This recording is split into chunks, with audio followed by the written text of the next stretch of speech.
Good day, I'm Stephen McHugh, and this is your JIS News for Thursday, July 14. Public sector entities and their workers are now governed by a service excellence policy. The Customer Service Center document is designed to mainstream and entrench service delivery and performance standards for all ministries, departments, and agencies, MDAs. The policy was developed based on an independent study on customer satisfaction of government services and is part of the ongoing public sector modernization program. At Tuesday's launch, Prime Minister Andrew Holness expressed the hope that the document will create a culture of excellence within the public sector that meets and exceeds citizens' expectations. He says the policy is also intended to change the behavior of the public sector when providing service to customers. We must become customer-focused, and this applies to both our internal and external customers. We therefore have to set performance standards, improve capacity, promote excellence, and establish effective systems of management and accountability. The Prime Minister charged all permanent secretaries, heads of departments, and agencies to not only implement the policy, but also monitor the quality of services delivered across the public sector.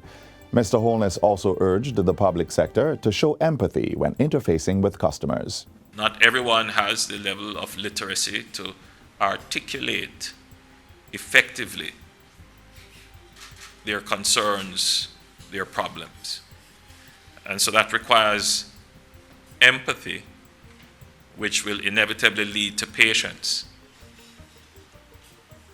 which will inevitably mean that you will get to the root cause of the concern, which will mean that you will be able to effectively address the issues.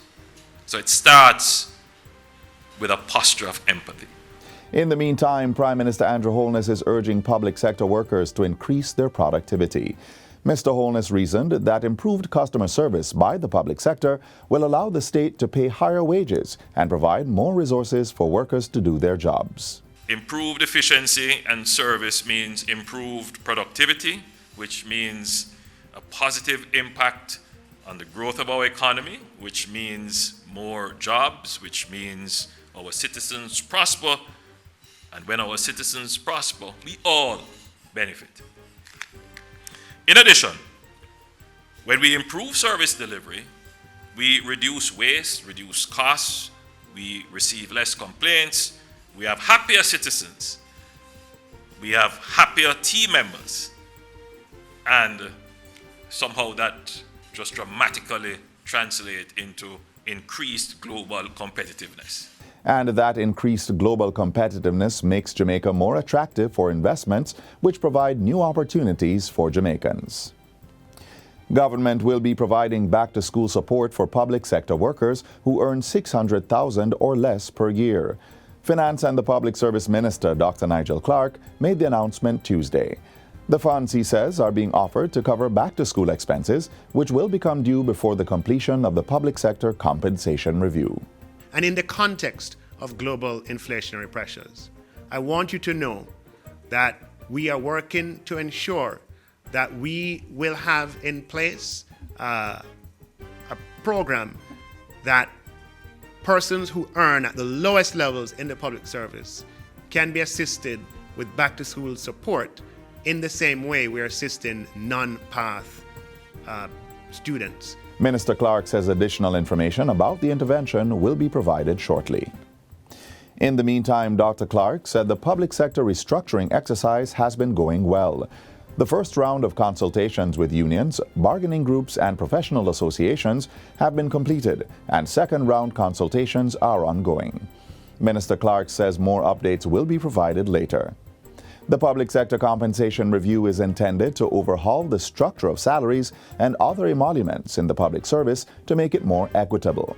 This exercise will simplify the current complicated 325 salary scales and eliminate most of the 185 allowances. Jamaica is among a group of countries being supported by the Pan American Health Organization, PAHO, in its fight against the monkeypox virus.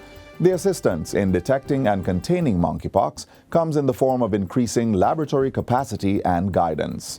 PAHO Director Dr. Carissa Etienne says training has also been done in 37 countries and territories to conduct real-time PCR testing.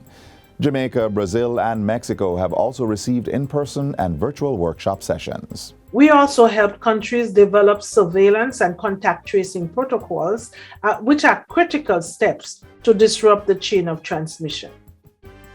PAHO is also offering guidance to healthcare professionals on the clinical management and diagnosis of the disease and in infection prevention and control. Dr. Etienne was speaking during PAHO's digital media briefing yesterday. A total of 1,325 cases of monkeypox have been reported in 14 PAHO member states since May 10, representing 14% of the global case count. The organization reported that no deaths have occurred in the region to date.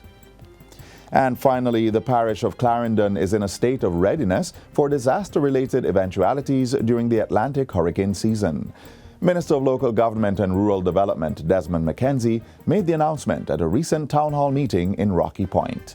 While giving the assurance, Minister McKenzie disclosed that the parish was among the top 3 parishes that are at an advanced state of readiness. He added that the Clarendon Municipal Corporation will be carrying out another phase of drain cleaning and will be coordinating efforts to ensure the safety of the homeless population. Minister McKenzie also updated the town hall meeting on Clarendon's 94 shelters. All 94 shelters are fully equipped with what is needed for the shelters to operate. There is no shortage of resources to equip these shelters. There are personnel that is ready, and you heard from the coordinator that there have been a number of drills and interactions taking place across the parish. The meeting is the first in a series of disaster preparedness and mitigation sensitization town halls planned for the island's 14 parishes. And that's it for JIS News Today. I'm Stephen McHugh. Thanks for watching.